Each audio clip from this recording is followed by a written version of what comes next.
अगले दिन की रात को पीके और जेंसी दोनों ठीक उस जगह पर पहुंच गए जहां पर रोज गुम हुई थी।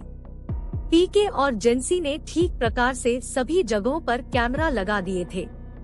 काफी देर तक वहां इधर उधर ढूंढने पर उनको कोई सुराग नहीं मिला। दोनों काफी थक चुके थे। जेंसी वापस लौटने को बोल रही थी, लेकिन पीके ने उसको 11 बजे तक इंतजार करने को कहा।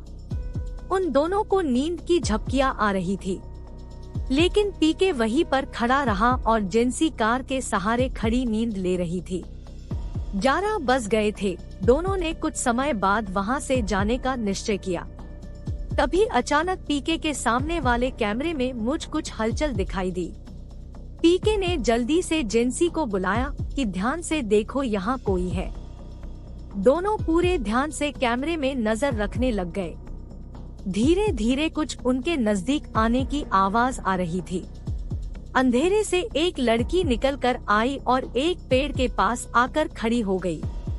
पीके ने उसको आवाज दी, लेकिन उसने कोई जवाब नहीं दिया।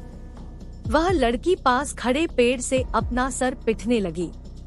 पीके ने जेंसी से पूछा, वह ऐसा क्यों कर रही होगी? उसने बताया कि शायद वह बहुत डर गई होंगी।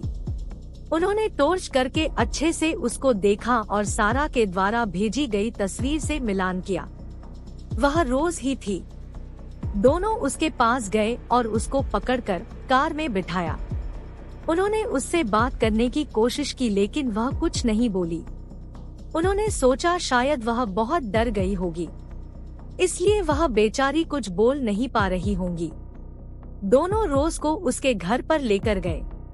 सारा ने दरवाजा खोला। रोज को देखकर वह बहुत ही खुश हो गई। वह रोज को अंदर लेकर गई, उसको पीने के लिए पानी दिया और उसको पूछा कि उसके साथ क्या हुआ था, लेकिन रोज कुछ नहीं बोली। दोनों को वापस लौटना था, इसलिए पीके ने सारा को आवाज लगाई। उसने उसको बताया कि हम रोज का इंटरव्यू करने के लिए कल सुबह यहाँ पर आएंगे। इतना कहकर वे वहाँ से चले गए।